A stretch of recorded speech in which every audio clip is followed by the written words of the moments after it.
En México se crea un cine que escapa de los cánones. Su paradigma está en cómo se realiza, se piensa y se interpreta el mismo cine. Sus herramientas van desde cámaras analógicas a lo digital. Recupera recursos en apariencia obsoletos, pero también hace suyas a las nuevas tecnologías. Quienes lo realizan se adentran en territorios que no tienen un destino claro. Al final, llegan a procesos alternativos que desde su extrañeza replantean nuestra experiencia sobre la ejecución y la mirada cinematográfica. El cine experimental en México no solamente propone nuevas formas de concebir y mirar el cine, también congrega a una comunidad vigorosa y ávida por renovar ideas, ángulos, revelaciones del fenómeno audiovisual. Son creadores, pero también generan una contracultura desafiante, un pensamiento que desafía las pantallas complaciente. En este capítulo de Atrapasueños, conversamos con realizadoras y realizadores de cine experimental, o no cine, o cine expandido, o poesía visual. Esas piezas audiovisuales que marcan nuevas experiencias, que enriquecen nuestra forma de acercarnos a aquello que llamamos cine. ¡Comenzamos!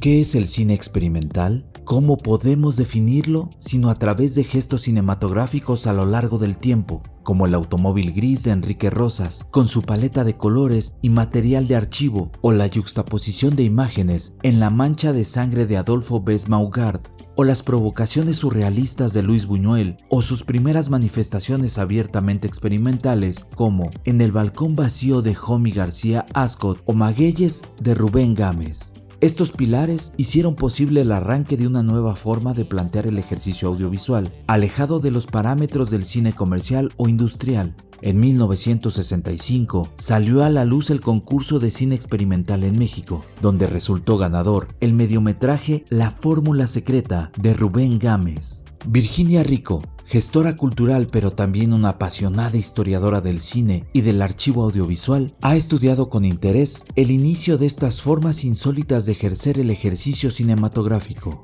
Termina siendo la única película, y ya para entrar como en el tema, la única película de todas las que participaron que deja claro que no es el cine experimental, ¿no? Ya no tanto que es cine experimental, sino que a partir de su cualidad de especificidad, de unicidad, de ser una película completamente única, ¿no? Podemos decir que el cine experimental no es una película que tenga actuaciones con un guión establecido, con diálogos concretos, que no es una película que siga un camino trazado, ¿no? A partir de un relato, como lo había mencionado antes, con principio, desarrollo y fin, sino que puede ser algo onírico, ¿no? Que ya había perfilado muy bien Luis Buñuel, que también forma parte de las inspiraciones de los grupos que en este momento están trabajando, ¿no? Desde el cine, pero que a su vez puede tener una suerte de lectura y de creación política y jugar con eso. La artista visual Elena Pardo ha sido de las promotoras y realizadoras de cine experimental con más presencia en México. Ha participado en el proyecto Trinchera Ensamble y es cofundadora del Laboratorio Experimental de Cine, ELEC, entre otros proyectos audiovisuales y de cine expandido. ¿Qué caracteriza al realizador que se enfoca en realizar este tipo de cine? Elena nos comparte. Por ejemplo, en México, bueno, o nuestro entorno, con lo que tenemos cerca, porque hay muchos tipos de cine experimental, y hay un cine experimental que puede ser súper institucional y serio y que no permite nada distinto, y eso no es lo que a nosotros nos interesa o la razón por la que nos hemos reunido con esta pandilla, sino que más bien yo creo que es alguien que es muy curioso y muy pues como inconforme con la respuesta, o sea, con una sola posibilidad, ¿no? Con la idea de que haya una sola posibilidad de hacer las cosas o de usarlas. Pues alguien que es muy bueno para gestionar muy pocos recursos. O sea, como siempre hay esto de, pues bueno, ahora hay este apoyo del INCINE que está increíble, bueno, de Focine, pero pues históricamente hemos hecho con nada, ¿no? Con lo que cada quien ha tenido, con lo que te prestaron, con la basurita de lo que le sobró al otro y así. Entonces creo que ahí también hay entrepepenador, inconforme, medio punk. Pues eso podría ser. Pero pueden ser muchas cosas, pero eso me suena a mí. Las herramientas que utiliza un cineasta experimental son variadas y diversas. Donde otros no ven una imagen, ellas y ellos encuentran la oportunidad de dinamitar miradas nuevas. Azucena Lozana ha realizado sus estudios en la Universidad Nacional de las Artes en Argentina. En su regreso a México, vio la oportunidad de explorar formas de realizar cine desde las instalaciones como su corto Nanacatepec, que ha realizado junto con Elena Pardo en el Festival Internacional de Berlín este 2024. Para Azucena, el oficio experimental no solo es importante en la realización, también en la preservación de materiales que ya estaban en desuso. Sí, yo creo que sí, como que tanto en la difusión cultural, o sea, como programar películas, hacer proyecciones, como en la preservación de archivos, como que los artistas venimos haciendo un trabajo doble, como de gestores artistas, ¿no? Como que hay un montón de archivos que han sido recuperados por colectivos y por artistas que estamos como siempre pues echándole ojo a todo lo que pueda ser rescatado, ¿no? Porque el archivo no necesariamente lo tomamos para rayarlo y después que se vean las películas rayadas, sino que em, hay como muchas formas de trabajar con los archivos. Pero bueno, también pues hay una cosa que somos acumuladores y entonces andamos no solo buscando equipos en los tianguis o en los changarros de cosas usadas, también juntamos películas, todos tenemos nuestro pequeño archivo porque sabemos que son muy preciosos, entonces pueden ser igual películas familiares que películas desechadas como copias de películas industriales y de ahí pues cada uno busca la forma de reutilizarla, ¿no? Y entonces pues empezamos a hacer también esa chamba de archivistas un poco. Y entonces ya el LEC tiene su parte como dedicada a la preservación, digamos, bueno, al menos lo que cae en nuestras manos, que es que después nos pasa que la gente nos regala un montón de cosas, o bueno, que dicen, esto lo iban a tirar en la basura, pero se lo damos a ustedes. Y entonces vamos coleccionando como rollos de película, o sobre todo película o cintas, y entonces pues ya nos sentimos un poco con la obligación de intentar que eso se siga viviendo, ¿no? Siga existiendo. Luego ya, pues hay muchos, o sea, también puedes pensar, si no es una copia única, si no sé, o sea, hay muchas consideraciones, ¿no? Que podrías decir, a lo mejor un Super 8, que es una película familiar, es la única copia que hay de eso. Pues esa la preservas o la digitalizas antes de hacer otra cosa. Si es la copia número 10.000 de la película de las hermanas Almada, pues a lo mejor no es necesario que tú la preserves, está en algún lugar, bueno, habría que investigar tal vez, ¿no? Un poco más y decir, no, hay 10.000 copias de esta, puedo directamente jugar con ella, rayarla, no lo digo sin respeto a esas películas, sino que más bien cuando hay muchas copias de una y sabes que alguien más la está preservando, puedes tener quizá la libertad de jugar con un material tan interesante. Uno de los precursores de videoarte en México es Bruno Varela, quien ha obtenido importantes reconocimientos alrededor del mundo. Su quehacer en el cine experimental reconoce expresiones de archivo o personales, de pueblos originarios y símbolos ancestrales que confrontan sus discursos contemporáneos con la intención de provocar la subversión de los valores visuales. Para Varela, tan importante es el uso de las tecnologías digitales como los mecanismos anteriores, sean cámaras en desusos o recursos analógicos. Nos han contado el cine como si se tratara de una historia en continuidad, ¿no? Primero los Lumière y de ahí fueron evolucionando las cámaras y los estudios y los espacios de proyección y los públicos, todos linealmente aprendiendo, ¿no? Hasta pasar al sonoro, al color, a los otros formatos, y en realidad lo que ha habido es una disputa de orden, diría básicamente industrial, ¿no? Y de patentes y de controles, y el cine siempre ha tenido, digamos, esta dimensión militar y especulativa, ¿no? También permite trazar el mundo, todo lo que se filma puede ser copiado y al mismo tiempo vendido y tiene una dimensión imaginaria sobre la que se puede especular valor, ¿no? Y Ha quedado volando una cantidad importantísima se apagan y se prenden momentos, eras, ¿no? Se dice que el cine terminó fílmico, ¿no? En algún momento porque ha sido sustituido por el digital, pero no tiene que ver con que dejó de ser funcional, sino que a la industria le dejó de ser funcional, ¿no? Entonces, en esos puntos, por ejemplo, deja un conjunto de ruinas que podrían seguir siendo útiles en tanto siga habiendo película. Aquí podría pararme y mostrarte algunas de las cámaras con las que trabajo. Eh, de los 40, 50, pues son equipos que estaban hechos para durar muchos cientos de años, mecánicos que pueden además ser reparados, ¿no? Entonces, en tanto se siga haciendo película que está pasando hoy, resulta que se puede trabajar.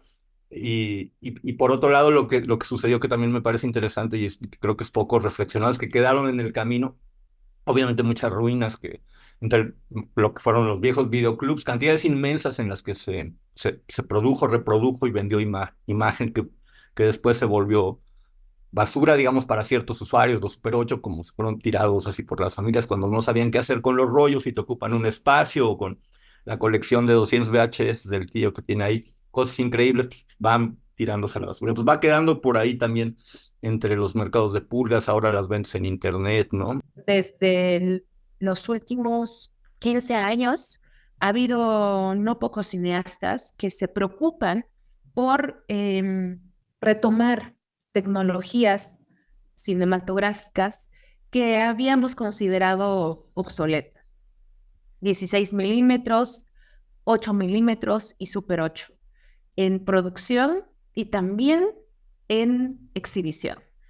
¿Qué implica esto para nosotros como observadores desde la movida, desde el movimiento no intencionado del cine experimental? Tiene mucho que ver con la recuperación de tecnologías del pasado, ¿no? Pero que ya no son una constante dentro de nuestra cultura visual. Es un volver a acostumbrarnos, un volver a aprender, un volver a relacionarse con esas tecnologías que si bien para estas personas, para estos cineastas, y afortunadamente es algo que nos llama mucho la atención, aunque implica que es muy difícil acceder a esas películas, muchísimo más difícil, porque es algo que se vive presencialmente. Es algo que si no se hace una película de forma digital, en formato digital, que sustituya esa experiencia in situ, solamente vamos a poder acceder a ellas cuando se haga un acto en vivo. Y creo que esa es también una tendencia del cine experimental de nuestra época. El cine experimental es en su mayoría un acto vivo, ¿no? Las y los cineastas experimentales realizan su labor al margen de la tecnología, pero también provocan una reflexión constante alrededor del uso tecnológico. ¿Cómo se insertan entonces en las expresiones audiovisuales que hacen suyas expresiones de innovación y asimilación de nuevos mecanismos de comunicación? ¿Cómo le llamamos, no? Porque cine así, cine asado. Total que nada, porque no todos se identificaban con los nombres que iban surgiendo. Y entonces pues ya salió lo de los cines mutantes, que era, bueno, pues es un cine que es todo, ¿no? Que puede ser todo, que entran todos, entran los que hacen a lo mejor realidad virtual, pero también los que hacen multimedia, pero también, o sea, como que todo eso se le puede llamar cine y, o sea, es que el cine es muchas cosas, no es solamente, o sea, nos negamos a esa definición donde solo hay una posibilidad. Y entonces, bueno, se le llamó mutante por eso, para que todos se sintieran integrados. Sofía Peipoch es una artista visual que combina la escritura, el cine y la fotografía para generar experiencias sensuales a través de la naturaleza y el cuerpo. Su más reciente filme, La Tierra de los Altares, hace una crónica sensorial de un momento delicado de su vida, cuando fue víctima de un rapto. Desde ahí, reconoce una lúgubre mitología sobre el tema de las desapariciones y la violencia en México. Este trabajo fue merecedor del Puma de Plata a Mejor Largometraje de Ahora México en el FICUNAM. El proceso creativo de Sofía oscila entre la poesía, la búsqueda del desconcierto en las imágenes. Desde ahí ensaya una estética subjetiva que convoca las subjetividades de las audiencias. ¿Cómo visualiza y conecta este trabajo entre la mente y su cuerpo para que funcionen como mediador de su trabajo? Es raro porque creo que, o sea, una vez que ya está la película hecha, para mí mi intención o como mi objetivo, lo que más me interesa es justo que se empiece a alejar de mí, ¿no? Creo que porque específicamente yo todo lo que hago es parte de experiencias muy personales, de alguna manera siempre parte de ahí. Y como siempre mi búsqueda es hacia lo colectivo, em, pues sí, como que intento que en cuanto ya la termine, ya como que de alguna manera se suelta, ¿no? Hacia afuera. Pero sí hay una cosa, o sea, sí hay una cosa que sucede mucho en todo lo que he hecho, incluso como en la poesía y en la escultura, que es em, como el cuerpo de alguna manera es mediador, pero también está siendo mediado por lo que estoy usando, ¿no? O sea, como está siendo mediado por la cámara, ¿no? Entonces, entiendo de dónde viene esa pregunta, ¿no? Como que de alguna manera luego cuando también estás viendo una película de ficción, por ejemplo, pues entras en ese rollo de, ok, estoy viendo una ficción, eso es un personaje, y como que es más fácil sumergirse, quizá. Em, para mí es que empiezo a generar estas cosas en donde hay muchas sensaciones y trato de generar estas experiencias sensoriales en donde en teoría podrías como justo sumergirte y un poco dejar ir la mente y que el cuerpo empiece a relacionarse con esas atmósferas, esos espacios, esos poemas y demás. Toda cuestión posible para escribir sobre lo que uno va a hacer es alrededor de una idea. Las ideas son las que priman, no son diálogos entre personas ficticias o hay una idea y hay una poética, como que si uno pudiera comparar géneros literarios con los géneros cinematográficos, pues yo creo que el experimental se acercaría más a la poesía y la poesía pues más o menos tiene esa estructura, ¿no? Como que uno trabaja alrededor de una idea. Entonces uno puede llegar a decir, bueno, esta es la idea y me quiero aproximar a esto y lo quiero hacer de esta forma y ya después la forma final pues puede variar un montón. Quizás eso se acerca también al documental, que en el documental pues uno tiene como un acercamiento hacia una persona o una situación y ya después a medida que va corriendo el rodaje pues eso se va moviendo un poco de la idea original, pero creo que en el experimental pues se mueve un montón más, ¿no? Sobre todo que uno tiene resultados del laboratorio, etcétera.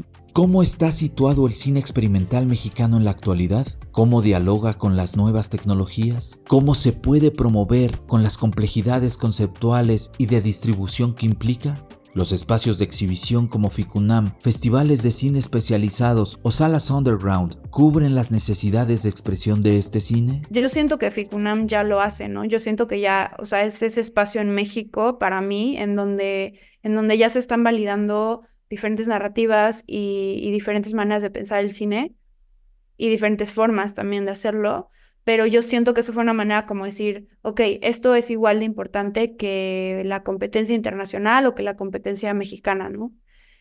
Y yo pues me he encontrado también o sea, mucha gente que justo, o sea, en donde empezó a conocer y a generar un interés fue ahí, y que también de alguna manera eso forma espacios informales en donde la gente se empieza a juntar y en donde la gente también empieza a buscar de qué otras formas puede empezar a verse cine, ¿no? O sea, en donde mejor circula el cine experimental, yo siento, es en lo informal, ¿no? Mucho del cine experimental que se hace hoy en día tiene que ver con una reinterpretación.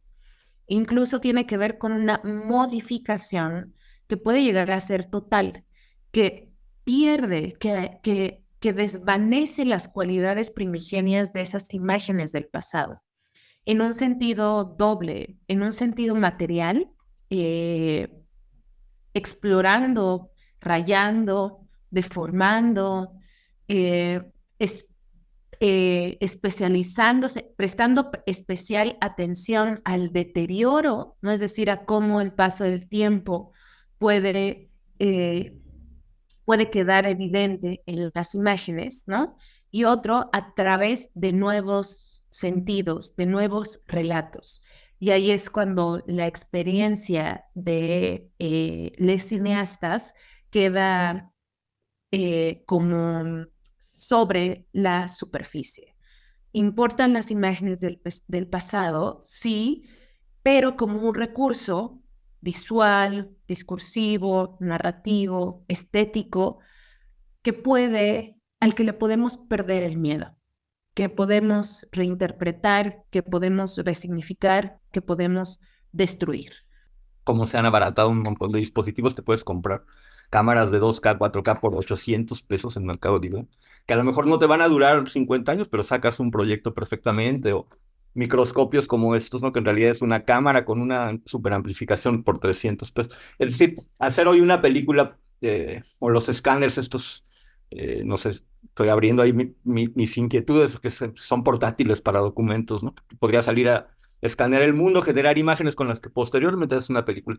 Esas preguntas no están en las escuelas, eso un poco me inquieta siempre.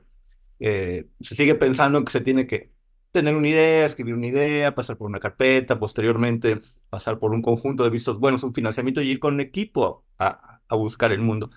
Y ese cine, yo no estaría en contra de él, el cine que definimos hoy provisionalmente como artificial tampoco se está peleando con eso, pero claramente no, todavía podríamos reinventarlo. Hicimos una proyección, bueno, una retrospectiva de este director norteamericano que se llama Saul Levin, hace poco.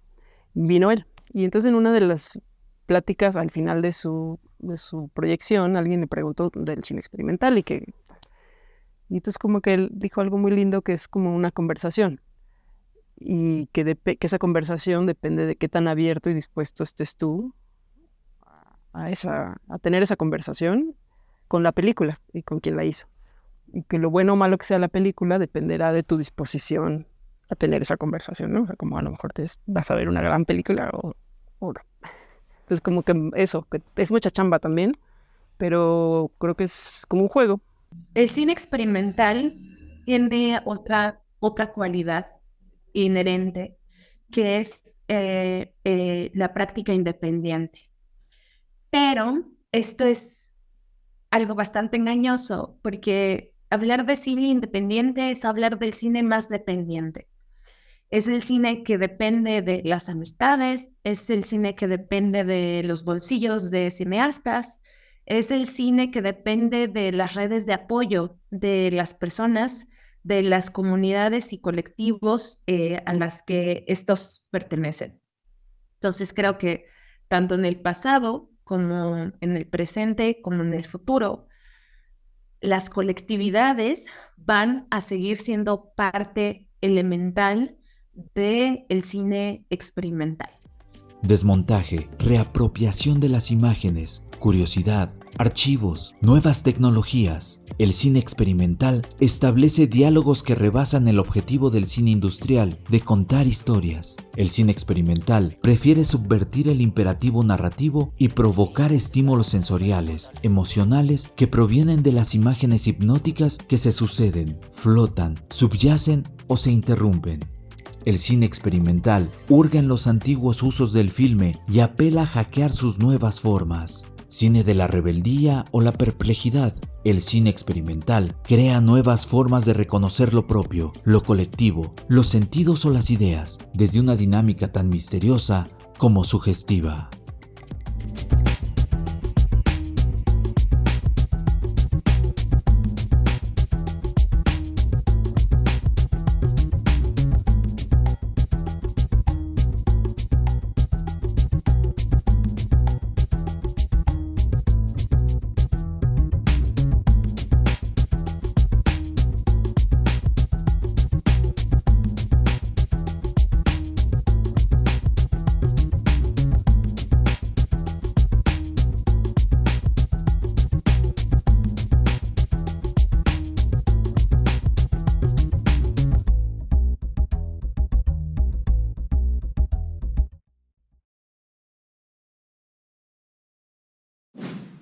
Gobierno de México.